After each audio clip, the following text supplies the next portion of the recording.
नमस्कार दोस्तों, मैं सोनू जौहरी समीक्षा इंस्टीट्यूट में आपका स्वागत करता हूँ। एमपीपीएससी के बाद जो अभ्यर्थी अभी इंटरव्यू देके निकले, उनसे हम बात करते हैं इंटरव्यू का माहौल कैसा रहा। सबसे पहले सर का परिचय जानेंगे। सर, आपका शुभ नाम? मेरा नाम अकरम खान है। सर, आप कहाँ से? मैं नॉर्थ से ही। कैसा रहा सर आपका? बहुत अच्छा है। अंदर का माहौल कैसा था? बहुत अच्छा माहौल है। कितने टाइम तक रहा होगा सर आपका इंटरव्यू? लगभग 10 मिनट। जैसे कि आप इंदौर से हैं, तो इंदौर का कोई प्रश्न बना आपसे? इंदौर से नहीं, कुछ नहीं प्रश्न नहीं बना। नहीं। आपकी अभिरुचि को लेके? नहीं, मैं गवर्नमेंट टीचर हूँ। उसी के इर्द गिर्द इंटरव्यू ज़्यादा चला। उसमें जो सिलेबस में जो कवि हैं, रचनाएं हैं, मध्यकालीन कवि हैं, आधुनिक कवि हैं, उनके बारे में अधिक पूछा गया। खास तौर से निराला जी के बारे में, राम की शक्ति पूजा और लोहा तोड़ती पत्थर। और मेरी पीएचडी से लेकर भी उन्होंने कई सवाल किए। मेरा जो टॉपिक था डॉक्टर पूरनचंद्रन का भाषा विषय अनुवाद विषय चिंतन।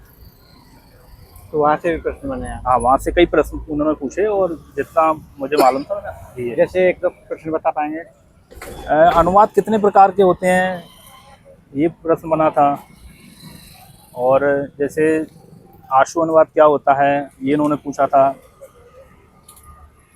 इसके अलावा और प्रश्न जैसे व्याकरण से संबंधित कोई प्रश्न? व्याकरण से अलंकार पूछे थे उन्होंने। अलंकार, शब्द अलंकार, अर्थ अलंकार, उपमा अलंकार के अंग कितने होते हैं, रूप अलंकार में और उपमा अलंकार में क्या क्या अंतर है, ये उन्होंने पूछे। इसके अलावा रस छंद? रस छंद को लेकर नहीं पूछे। ऐसा कोई प्रश्न नहीं बना। इसके अलावा कोई व्याकरणाचार्य से संबंधित कोई प्रश्न, जैसे कोई रकामता प्रसाद गुरु जी? नहीं। इसके अलावा और कोई प्रश्न? जी नहीं। ऐसा कोई प्रश्न नहीं बना। सर, भाषा विज्ञान को लेके कोई प्रश्न बना आपसे? वही अनुवाद को लेके, खासकर अनुवाद और भाषा को लेके। कोई परिभाषाएं पूछी, जैसे बोलना तिवारी जी की परिभाषा? नहीं, बिल्कुल नहीं। ऐसा कोई प्रश्न नहीं बना। छायावाद, रीतिकाल? रीतिकाल के बारे में भक्तिकाल, निर्गुण, सगुण? नहीं, केवल अनुवाद पीएचडी की थीसिस को लेकर और ये निराला जी को काफ़ी निराला जी पे समय तक बातचीत होती रही। क्या क्या प्रश्न बने निराला जी से? वो राम की शक्ति पूजा में क्या मैसेज देना चाहते हैं, और वह तोड़ती पत्थर के बारे में कोई किस शहर का वर्णन हुआ था वो पूछा, और वहाँ पर जो हथौड़ा किसका प्रतीक है, धूप किसका प्रतीक है, तो ये चीज़ें पूछी। सर, कहानी, उपन्यास या डायरी लेखन में ऐसा कुछ प्रश्न बना? नहीं, इससे लेकर कोई प्रश्न नहीं। ऐसा कोई प्रश्न नहीं बना। सर, एनईपी को लेके कोई प्रश्न? नहीं है एनईपी।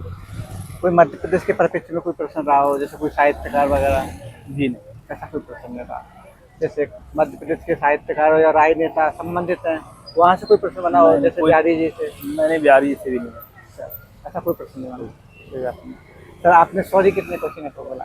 सॉरी, उन्होंने कुछ विदेशी रचनाएं पूछी थी, वो अनुवाद को लेकर, वो मैं नहीं बता पाया था। मैंने पढ़ी भी थी लेकिन जहन में आई नहीं, तो मैंने सॉरी बोला। इनके अलावा और कोई प्रश्न बताना चाहेंगे जो आपसे अंदर पूछा गया हो? लगभग यही था।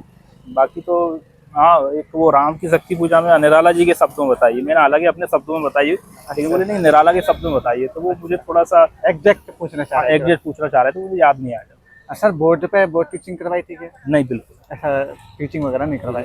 हाँ, पीएचडी कैसे लिखी जाती है ये उन्होंने पूछा था, कि कहाँ डॉट आएगा, कहाँ नहीं आएगा, कौन किस, ये उन्होंने प्रश्न पूछा था। अच्छा। इसके अलावा और कोई प्रश्न नहीं? सर, जो अभ्यर्थी तैयारी कर रहे हैं या फ्यूचर में असिस्टेंट प्रोफेसर बनने के सपने दिख रहे हैं, उनके लिए आप अपनी तरफ से क्या क्या सुझाव देंगे? नहीं, सबसे देखो, चैलेंज कोई बड़ा नहीं होता, कोई भी चुनौती बड़ी नहीं होती, बस आप मेहनत कीजिए, बाकी ऊपर वाला है। बहुत अच्छा लगा सर आपसे बात करके। आपको बहुत बहुत शुभकामनाएं। Thank you so much sir. Thank you.